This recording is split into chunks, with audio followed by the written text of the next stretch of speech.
thinks working in professional sports is courtside seats, meeting your favorite players, the glitz and glamour, and making millions of dollars off of the rip. I'm here to tell you that that could not be further from the truth. The reality, it is a constant hustle. It is constantly being told no, that you need more experience. It is long nights, long hours, and tons of sacrifice.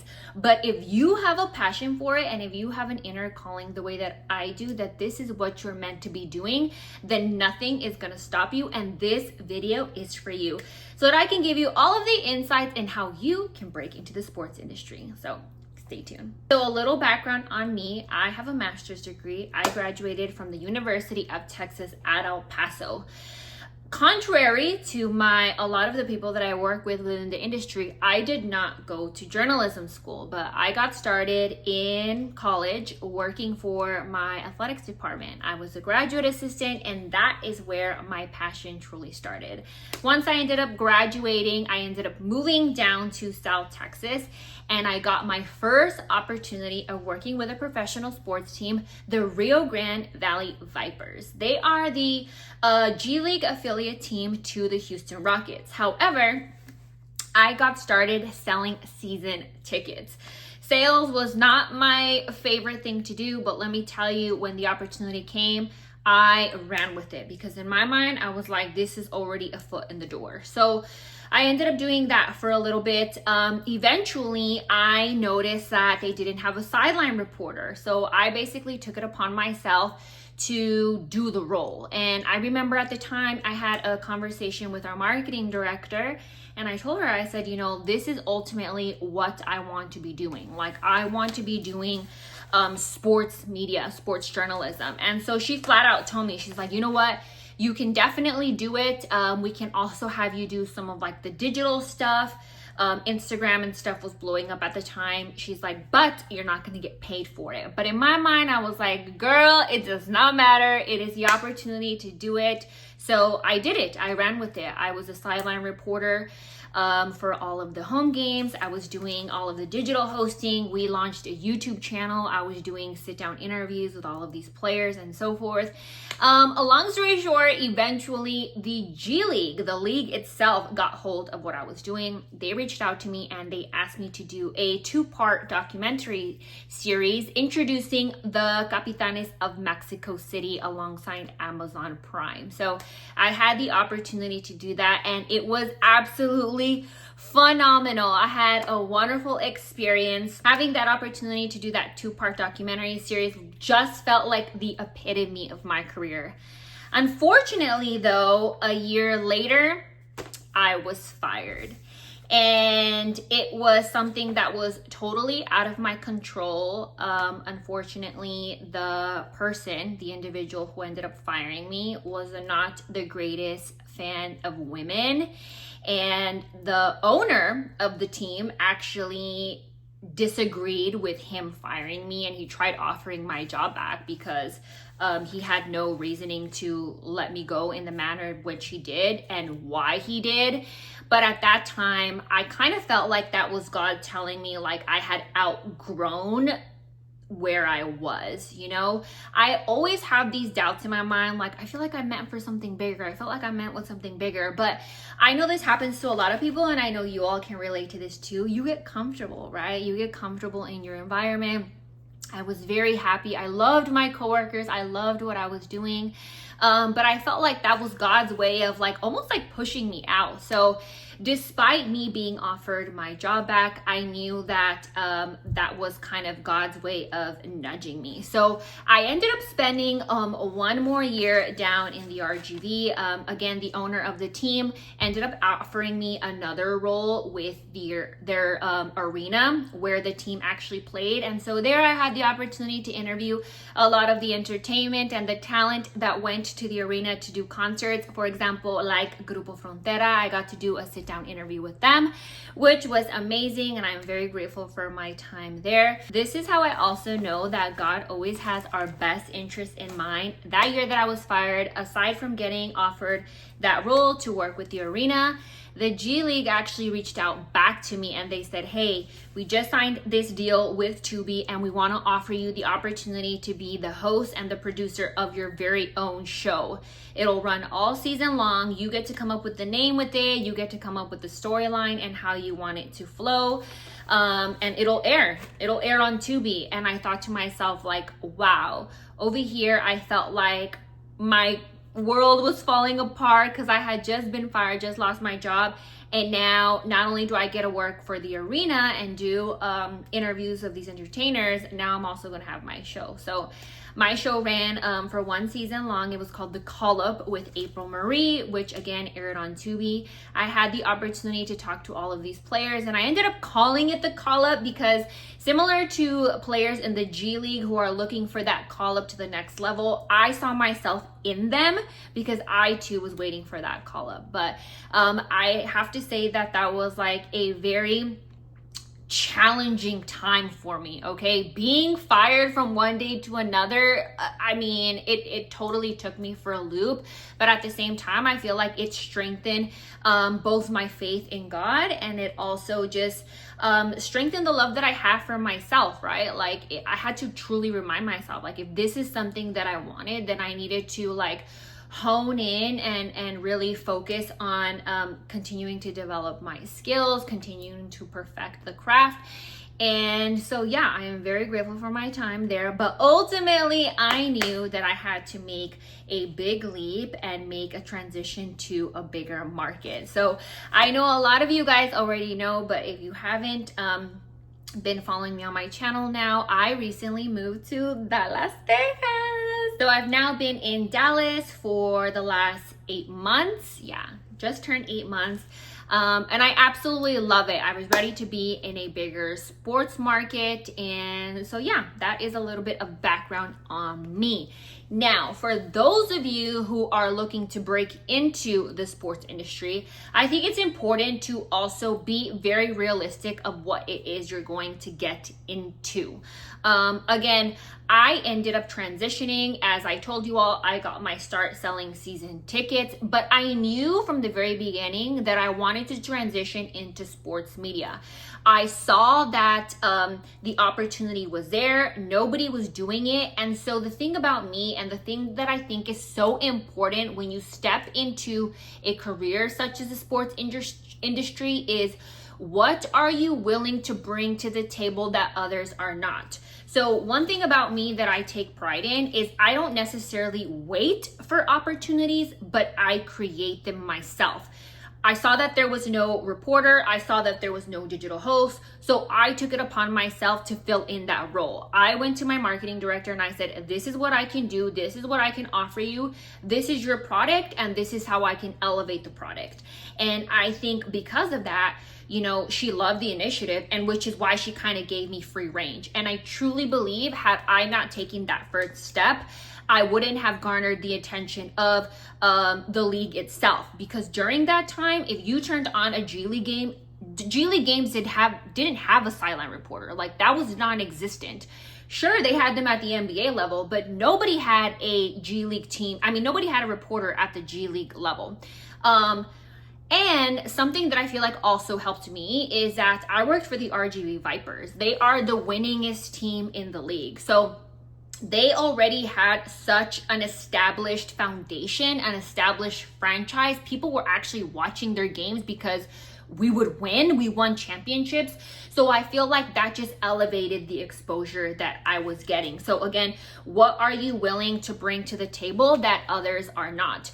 And also, it's very important to be realistic. You're not going to make millions of dollars off of the start. It is going to be extremely inconsistent. Pay is going to be wiggle wobbly, up and down, however you want to put it, but it's not going to be consistent, not unless you work for a team like the way that I did.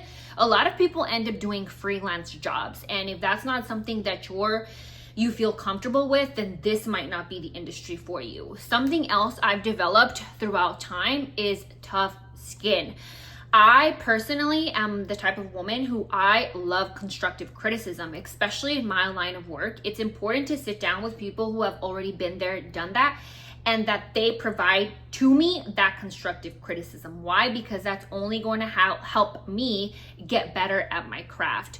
But if you're the type of person who has a sensitivity to that, you feel like your ego kind of gets in the way, then again, this might not be the industry for you. You have to be willing to kind of drop the ego, right? And be humble and be willing to be better at what it is that you're doing. Something else that I would say also, I have my notes here, guys, so that's why I'm looking down. Again, it is a constant hustle. It is long hours. It's so funny because my best friend, I love her to death, but she works your typical office hours, right? Like she works a Monday through Friday, 8 to 5. Like that is her routine, 8 to 5, 8 to 5. And sometimes she'll be like, hey, like, I want to go do this on Friday, or I want to go do this on Saturday, or even during the week, she'll be like, hey, let's go to happy hour on Thursday and this and that. And I'm like, I can't, there's a game. There's a game. Like, our hours do not reflect the typical office hours. Like, I can tell you just off of experience, like by the time we get to the arena on game day, it's easily like 4:15, 4:30 at the latest. Tip off is at 7:30. By the time the game ends and you do interviews and you take care of everything that you need to take care of, I was not leaving the arena, I kid you not, until maybe like 11:30 at night. And this was every single home game. So you have to be willing to dedicate those long hours. So if you're somebody who just likes to have a set schedule, then again, this career might not be for you. Also, the other misconception that you get to get autographs and pictures with your favorite players, false. The moment that you get caught taking a photo with your favorite player or getting an autograph of a player, your career is basically over. You're not taken seriously. I tell you this because I've literally been in the same space with multiple NBA players.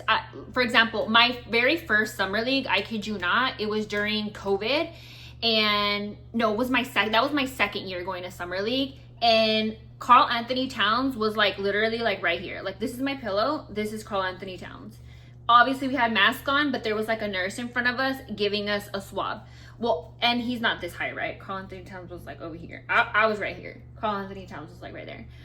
But there was no room for me to be like, oh my God, it's Karl Anthony Towns. Like, obviously, right? Like, I'm a huge fan, but you can't do anything. You cannot react to those situations. And it comes with the line of work. Like, if you go to a summer league, there are NBA players, coaches, staff, literally walking everywhere. And you can decipher, you can point out who works in this industry and who doesn't. Why? Because the ones who don't are the ones taking video, they're the ones asking for autographs, there's the ones taking for pictures.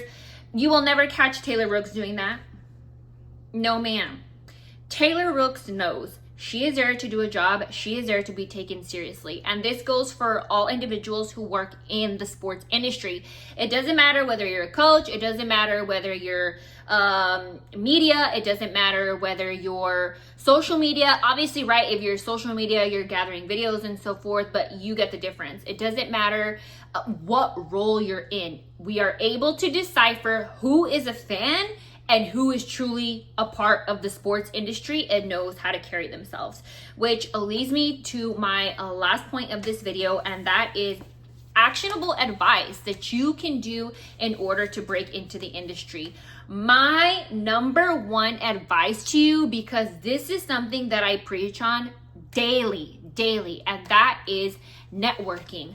I've said this before on my TikTok. I made a small video about it, but I live by this wholeheartedly. Every night before I go to bed, I ask myself, what did I do today to help me get to where I'm trying to be tomorrow? And in that falls networking. Networking is so vital, y'all. It is so important. You have no idea the amount of people who are within this industry who can possibly help you and point you in the right direction of meeting somebody who can give you your first opportunity. Like, that should never be underestimated, not by the slightest bit.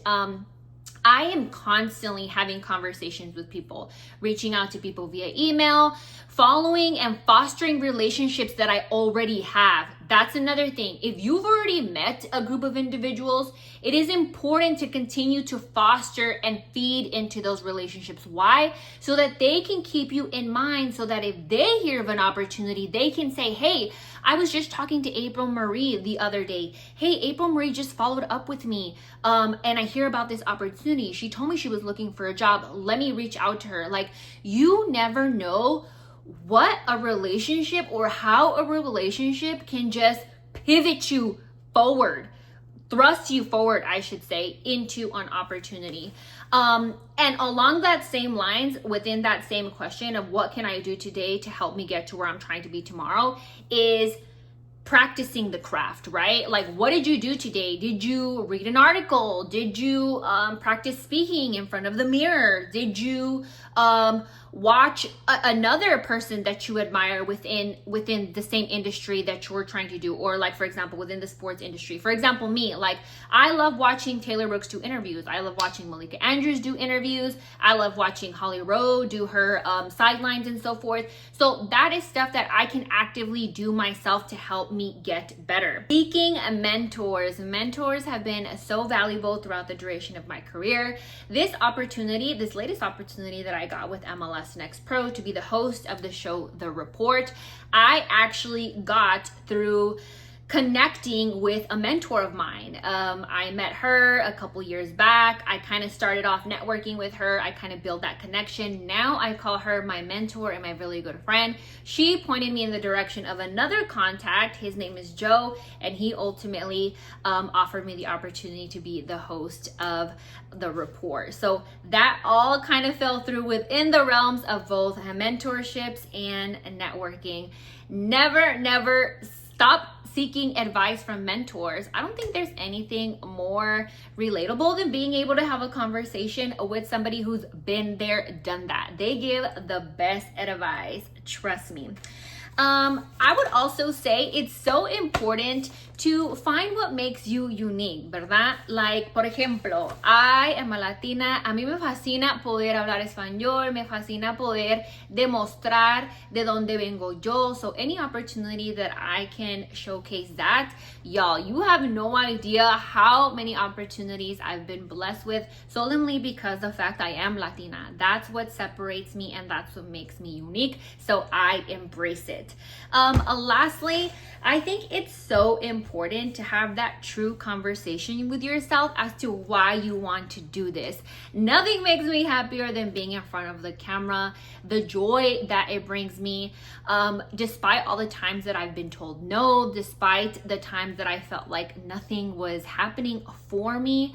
There were also several times when God presented me opportunities that I was like, wow, like, this is his way of showing me, like, if you were not prepared for it, this opportunity wouldn't have presented itself. And then those opportunities came, and they reminded me as to why I truly want to pursue this career at the end of the day. And then I know I said lastly, but this really is my last point. Make sure that you find a consistent support group, okay? For me, that is my mom, my dad, and my sister. My family has been everything to me, okay? Despite this career being up and down, their consistency in my life has never wavered, such as a relationship that I have with God. Like, they have been ultra supportive, and I think especially when you're pursuing a career in the sports industry that can be cutthroat a lot of the times, it's important to have that support system to remind you why you started to begin with, and that you have everything it takes to see it through. So I hope today's advice ended up helping you guys. Let me know if you guys want a part 2 to this video, if you want me to go a little bit more into depth in certain topics and so forth. I tried to keep this as like general as possible, a little bit generic, but I know all of you are pursuing different realms of careers within the sports industry. But make sure to drop your comments below if you have any other questions. I would definitely love to do a follow-up video. This will do for now. I'll catch you guys next time. Adios.